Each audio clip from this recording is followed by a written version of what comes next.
안녕하세요.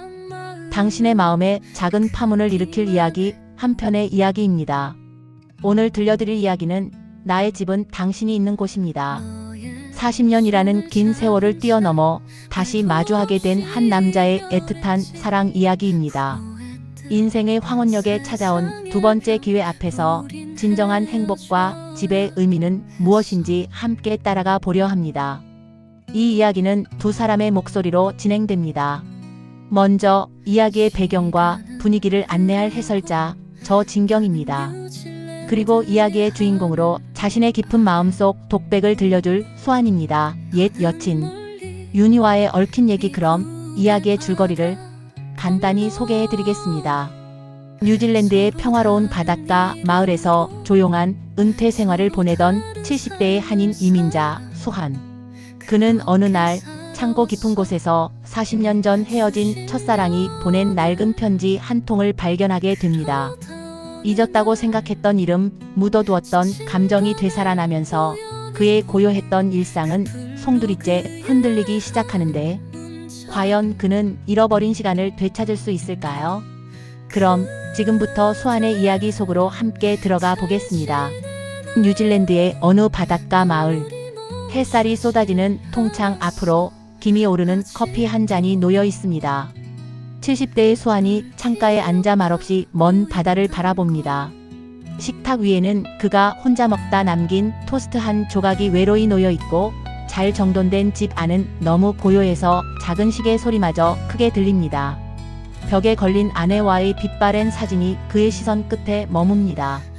뉴질랜드에서의 아침은 늘 이런 식이다. 커피 한 잔, 토스트 한 조각, 그리고 끝없는 고요함. 사람들은 이곳을 천국이라 부르지만 때로는 이 완벽한 평화가 감옥처럼 느껴질 때가 있다. 아내가 떠나고 아이들이 제갈 길을 가고 이 넓은 집에 나 혼자만 섬처럼 남겨졌다. 낚싯대를 들이우고 정원을 가꾸며 시간을 지워보지만 문득문득 밀려오는 이 지독한 외로움은 어쩔 수가 없다. 나는 잘 살고 있는 걸까? 그저 잘 버티고 있는 것은 아닐까? 어느 날 수환은 삐걱거리는 창고 문을 엽니다. 이민 올 때 가져왔던 낡은 상자들을 정리하다가 먼지 쌓인 작은 나무 상자 하나를 발견합니다. 잠시 망설이던 그는 조심스럽게 먼지를 닦아내고 뚜껑을 엽니다. 상자 안에는 빛바랜 편지 뭉치와 낡은 흑백 사진 한 장. 사진 속 앳된 모습의 수환과 윤희가 수줍게 웃고 있습니다. 잊었다고 생각했다. 아니, 잊어야만 했다. 내 삶에 가장 찬란했지만 가장 아팠던 이름, 김윤희. 이 상자는 내 기억의 판도라였다. 열면 안 된다는 것을 알면서도 나는 결국 열고 말았다. 40년의 세월을 뛰어넘어 23살의 내가, 21살의 그녀가 흑백 사진 속에서 나를 보고 있었다. 그 시절 우리는 세상의 끝까지라도 함께 갈 수 있을 거라 믿었지. 그날 밤 스탠드 불빛 아래 수환이 떨리는 손으로 편지를 읽어 내려갑니다. 애틋한 문장들이 그의 눈에 박힙니다. 어느새 눈시울이 붉어지고 창밖으로는 마치 그의 마음을 아는 듯 비가 내리기 시작합니다. 편지는 그녀의 마지막 진심이었다. 오빠, 나를 원망해요. 하지만 아주 먼 훗날 우리가 다시 만날 수 있다면 그땐 내 손 절대로 놓지 말아요. 바보 같은 소리. 어떻게 다시 만난단 말인가. 40년이다. 그녀도 이제 누군가의 아내, 누군가의 엄마로 잘 살고 있겠지. 그런데 왜 심장은 이렇게 제멋대로 뛰는 걸까? 어떻게 살고 있을까? 그 질문 하나가 독처럼 온몸에 퍼져나갔다. 그 후 며칠 동안 수환은 넋이 나간 사람처럼 지냅니다. 낚시를 가서도 멍하니 찌만 바라보고 정원에 물을 주다가도 허공을 응시합니다. 밤에는 잠 못 들고 뒤척이기 일쑤입니다. 컴퓨터 앞에 앉아 그녀의 이름을 검색해볼까 수십 번을 망설이다가 결국 한숨과 함께 창을 닫아버립니다. 수환 머릿속이 터질 것 같았다. 한쪽에서는 추억은 추억일 뿐이다. 이 평화를 깨지 말라고 소리쳤고, 다른 한쪽에서는 지금이 아니면 영영 후회한다. 마지막 용기를 내봐라고 속삭였다. 20살의 그녀는 내 기억 속에 여전히 요정처럼 남아있는데, 이른이 된 그녀의 모습을 마주할 자신이 없었다. 내 늙고 초라한 모습을 보여줄 자신은 더더욱 없었다.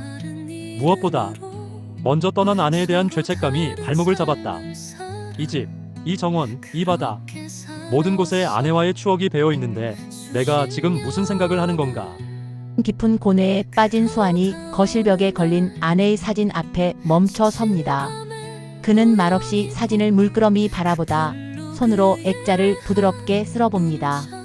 주변의 모든 소음이 사라지고 먹먹한 정적만이 흐릅니다. 여보, 나 어떻게 해야 할까?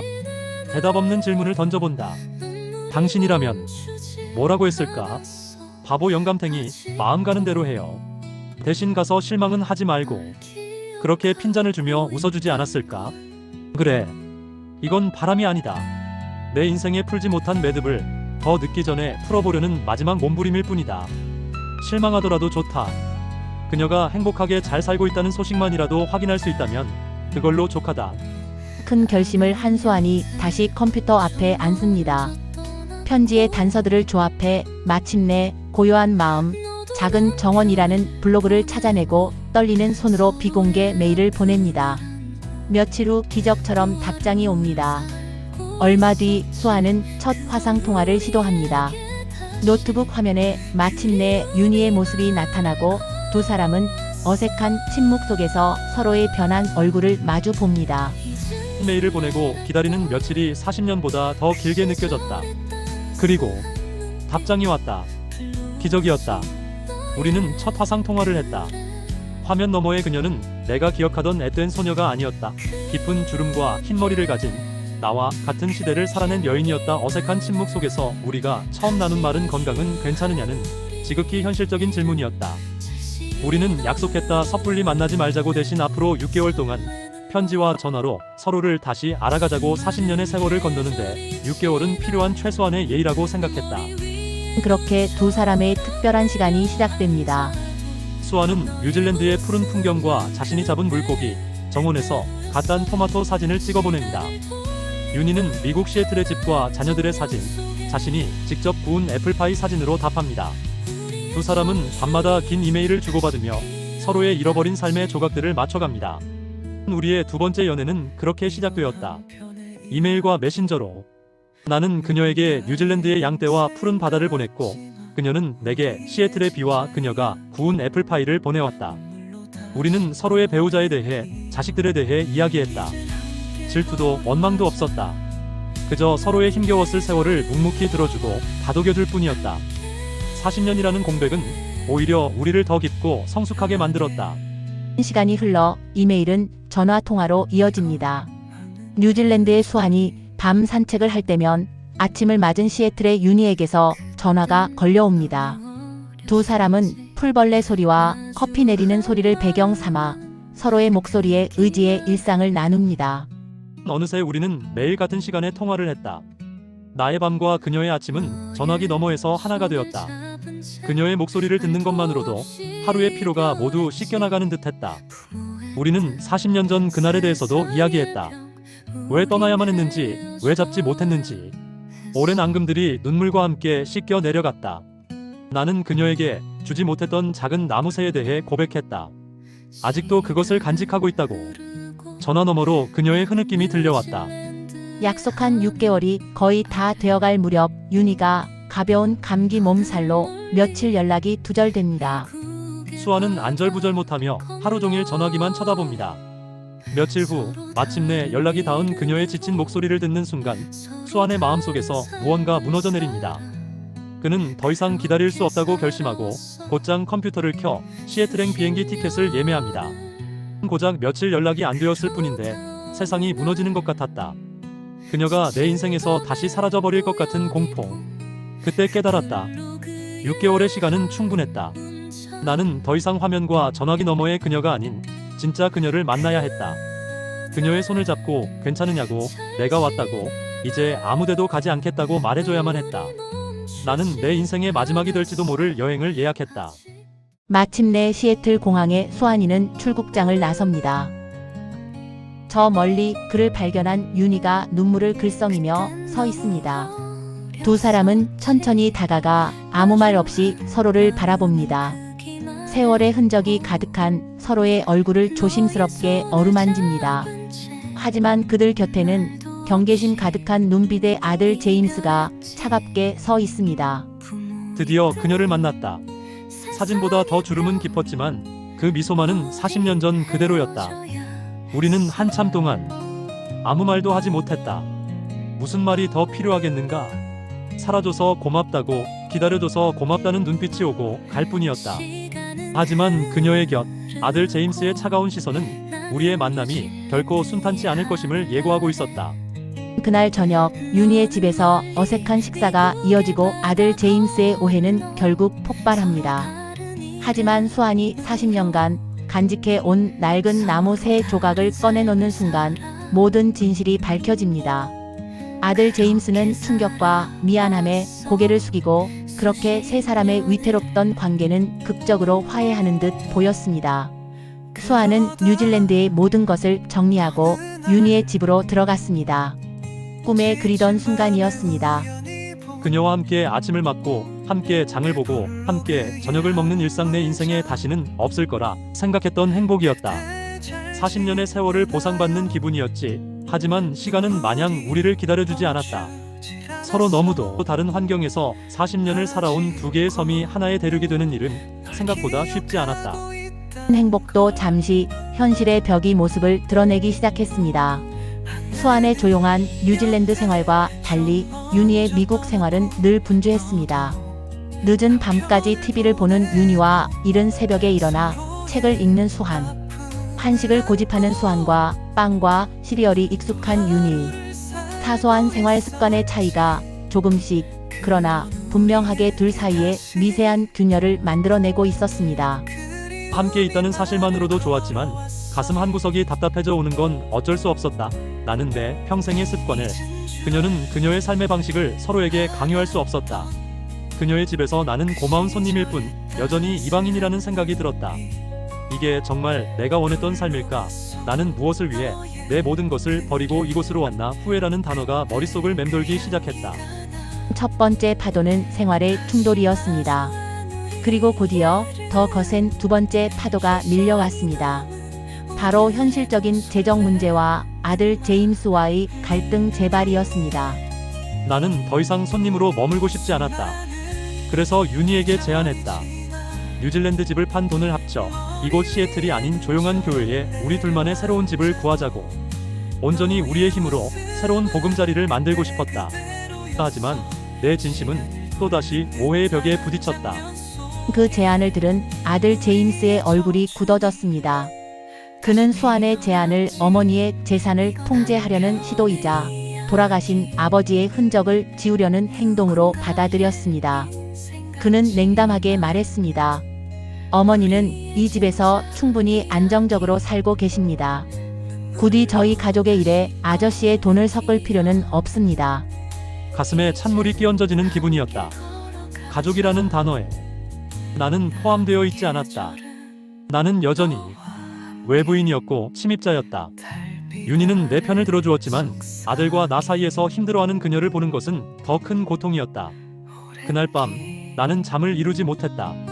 스트레스와 자괴감에 심장이 조여오는 듯했다. 그리고 마지막 세 번째 파도가 예고 없이 닥쳤습니다. 극심한 스트레스가 쌓인 어느 날 오후 수안이 정원에서 갑작스러운 현기증을 느끼며 쓰러진 것입니다. 병원으로 실려간 그는 다행히 큰 이상은 없었지만 의사는 환경 변화와 스트레스로 인한 적응 장애일 수 있다고 경고했습니다. 이 사건은 세 사람 모두에게 거대한 경종을 울렸습니다. 병원 침대에 누워 천장을 바라보는데 모든 것이 허망하게 느껴졌다. 사랑 하나만 보고 바다를 건너왔지만 현실은 낭만이 아니었다. 어쩌면 제임스의 말이 맞을지도 모른다. 내가 그녀의 평화로운 삶을 망치고 있는 건 아닐까? 내가 다시 뉴질랜드로 돌아가는 것이 모두를 위한 길은 아닐까? 처음으로 이별을 생각했다. 수안의 병원 소식을 들은 윤희는 비로소 깨달았습니다. 아들의 눈치를 보며 어정쩡하게 행동하는 것이 오히려 수안을 병들게 하고 있다는 사실을. 퇴원한 수안 앞에서 그녀는 아들 제임스를 단호하게 마주했습니다. 제임스, 이 사람은 이제 내 아버지를 대신할 사람이 아니라 내 남은 인생을 함께할 내 사람이야. 엄마의 선택을 믿고 존중해주지 않겠니? 그녀의 단호한 한마디가 내 모든 절망을 녹여내렸다. 그녀는 울고 있는 나를 안아주며 말했다. 오빠 미안해. 내가 더 단단했어야 했는데. 우리 저 아이의 그늘에서 벗어나자. 오빠가 말한 대로 아무도 없는 곳에서 우리 둘만의 집을 새로 짓자. 내가 오빠의 집이 되어줄게. 그날 이후 모든 것이 변했습니다. 어머니의 진심을 확인한 제임스는 마침내 마음의 문을 열고 두 사람의 결정을 지지하기로 했습니다. 수안과 윤희는 시애틀에서 조금 떨어진 뉴질랜드의 풍경을 닮은 작은 해안가 마을에 마침내 그들만의 보금자리를 마련했습니다. 함께 페인트칠을 하고 정원에 텃밭을 만들며 그들의 집은 하루하루 사랑으로 채워져 갔습니다. 새로운 집에 이사 온 후 그간 우리를 괴롭혔던 안 좋은 기억들은 거짓말처럼 파도에 씻겨나갔다. 모든 것이 새로운 시작이었다. 그녀는 사소한 것 하나까지 나를 챙겨주었고 나는 그런 그녀의 모든 순간을 사랑하고 있음을 매일 표현했다.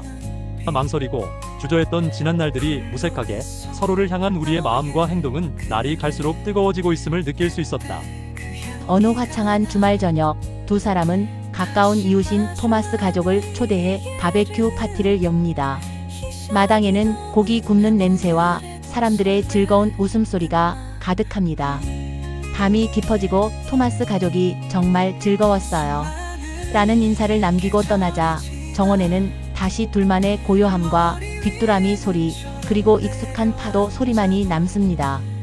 몸은 고단했지만 마음만은 날아갈 듯 가벼웠다. 뒷정리를 대충 마치고 나란히 누워 서로의 온기를 느꼈다. 오늘 하루 이웃들과 함께 웃고 떠들던 그녀의 행복한 얼굴이 떠올랐다. 이 평범한 행복을 찾기 위해 우리는 40년이란 긴 시간을 돌아온 것이다. 한 이불 속에서 느껴지는 그녀의 따뜻한 숨결은 내 안의 모든 감각을 깨우며 조용히 사랑의 불을 피웠다. 고요한 밤 두 사람은 서로를 마주 보며 속삭입니다. 우리가 왜 이렇게 늦게 만났을까? 하는 아쉬움 섞인 말 속에는 그래서 지금 이 순간이 더욱 소중하다는 간절함이 담겨 있었습니다. 남은 여생의 행복이 밤바다의 파도 소리와 함께 매일같이 밀려왔고 하루하루 함께 엮어가는 새로운 삶은 너무나 보람차서 하루의 시간이 짧게만 느껴졌습니다. 나는 이 느지막한 나이에 찾아온 내 아내 윤희의 두 손을 가만히 마주잡으며 그녀의 주름진 손에서 우리가 함께 견뎌온 시간과 앞으로 함께 만들어갈 미래가 느껴졌다. 나는 그녀의 귓가에 나의 온 마음을 다해 속삭였다. 윤희야, 고마워. 그리고 정말 사랑해. 수아는 윤희를 자신의 품으로 끌어당겨 부드럽게 안아줍니다. 창문 너머로 들려오는 잔잔한 파도 소리가 마치 두 사람의 끝나지 않을 사랑의 노래처럼 앞으로의 삶은 행복을 나래지라며 막을 내립니다.